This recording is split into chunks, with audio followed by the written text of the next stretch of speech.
కాబట్టి మేము రేట్లు పెంచుతా ఉన్నాము, పెంచక తప్పడం లేదు అని చెప్పి వీళ్ళు అంటా ఉన్నారు.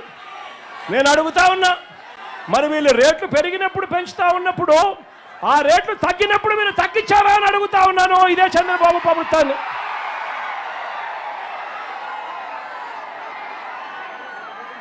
రేట్లు పెంచడానికి ఒక హేతుబద్ధత అనేది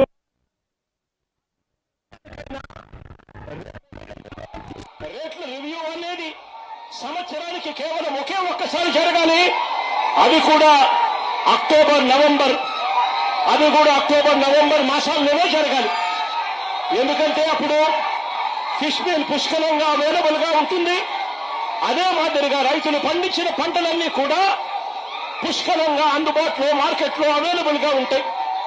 అలాంటప్పుడు అలాంటి పరిస్థితులు గమనించుకొని అప్పుడు మాత్రమే రేట్లకు సంబంధించిన రివ్యూ జరగాలి. ఆ టైంలో ఏమో రివ్యూ చేయరు. మార్కెట్లో తక్కువ రేటుకు వీళ్ళన్నీ కూడా కొనుగోలు చేస్తారు. ఆ తర్వాత కొరత ఉంది అని చెప్పి ఒక కారణం తర్వాత ఎప్పుడో చూపించి ఇష్టం వచ్చినట్టుగా రేట్లు పెంచుకుంటూ పోతా ఉన్నారు ఈ సిండికేట్ కంపెనీల సామ్రాజ్యం.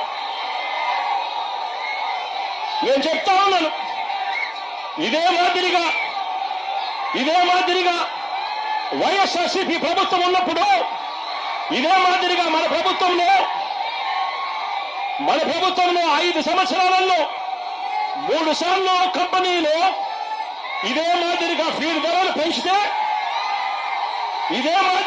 ధరలు కంపెనీలు పెంచితే ఆప్షడా ద్వారా సీఎం ముఖ్యమంత్రిగా నేతృత్వంలోనే ఏకంగా రేట్లు పూర్తిగా తగ్గించిన కార్యక్రమం జరిగింది అంటే అది వైఎస్ఆర్సీపీ ప్రభుత్వంలోనే అని చెప్పి కూడా గర్వంగా చెప్తా ఉన్నాను. 3 సార్లు కంపెనీలు పెంచిన ఫీడ్ ధరలను వెనక్కి తీసుకునేలా చేశాము అని చెప్పి కూడా ఈ సందర్భంగా రైతులపై వైఎస్ఆర్సీపీ ప్రభుత్వానికి ఉన్న ప్రేమను చాటు చెబుతూ మన ప్రభుత్వం వైఎస్ఆర్సీపీ ప్రభుత్వంలో ఆ ధరలే సాక్ష్యమని కూడా చెప్తా ఉన్నాను. ఆశ్చర్యం ఏమిటి అనంటే రొయ్యలకు గిట్టుబాటు ధర కలపల విషయంలో కూడా రొయ్యలకు గిట్టుబాటు ధర కలపల విషయంలో కూడా గతంలో కూడా ఎప్పుడూ లేని విధంగా మన ప్రభుత్వమే కృషి చేసింది. ప్రతి 15 రోజులకు ఒకసారి అంతర్జాతీయ మార్కెట్లో రొయ్యల రేట్లను ప్రతి 15 రోజులకు ఒకసారి సమీక్షిస్తూ ప్రతి రైతుకు ప్రభుత్వం నిర్దేశించిన మద్దతు ధర తగ్గకుండా ఆ 5 సంవత్సరాలలో రైతాంగానికి తోడుగా ఉన్న పరిస్థితులు ఒక్క వైఎస్ఆర్సీపీ ప్రభుత్వ హయాంలోనే వచ్చాయి. కరోనా లాంటి కష్ట సమయంలో కూడా రైతులకు అండగా నిలబడి మినిమం సపోర్ట్ ప్రైస్ 230 రూపాయలకు ఎట్టి పరిస్థితుల్లోనూ 100 కౌంట్లు తగ్గకూడదు అని చెప్పి ఏకంగా చట్టం చేసి మరి రైతులకు అండగా నిలిచిన పరిస్థితి ఒక్క మన ప్రభుత్వంలోనే జరిగిందని కూడా నేను చెప్తా ఉన్నా. ఈ రోజు రైతాంగం పరిస్థితి ఏమిటి అనంటే, ఈ రోజు రైతాంగం ఉత్పత్తి ఖర్చు చూస్తే 275 రూపాయలు కేజీకి పెరిగిన పరిస్థితులు.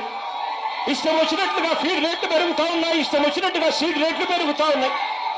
కానీ పంట కొనుగోలు రేటుకు వచ్చేసరికి పంట కొనుగోలు రేటు ఈ రోజుకి కూడా కేజీ 230 రూపాయలు దాటని పరిస్థితి ఈ రోజు కూడా కనిపిస్తా ఉన్నాయి. నేను అడుగుతా ఉన్నాను, ఒకవైపునేమో రేట్లు పెరుగుతా ఉన్నాయి, ఉత్పత్తికి అయ్యే ఖర్చు రేట్లు. మరోవైపు చూస్తే పంట కొనుగోలు చేసే రేటు చూస్తే ఆ రేటు తగ్గుతా పోతా ఉంది పెరక్కపోయి. ఇలాంటి పరిస్థితుల్లో రైతాంగం ఎలా బతుకుతా ఉన్నారు, రైతాంగం ఎలా బతకగలరు అని చంద్రబాబు నాయుడు గారిని గట్టిగా నిలదీస్తూ అడుగుతా ఉన్నా. అయ్యా చంద్రబాబు గారు, ఈ సిండికేట్ తో మీరు కుమ్మక్కై నీకింత నాకింత అని చెప్పి మీరు చేస్తా ఉన్న ఈ పోకడి మార్చుకోవాలి అని చంద్రబాబు నాయుడు గారికి పిలుపునిస్తా ఉన్నాను.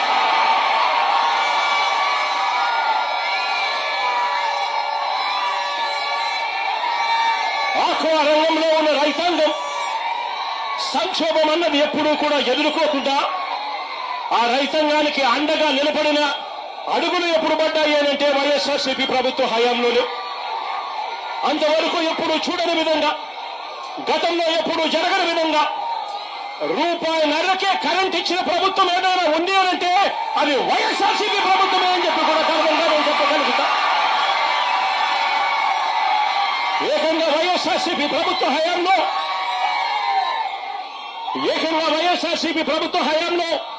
57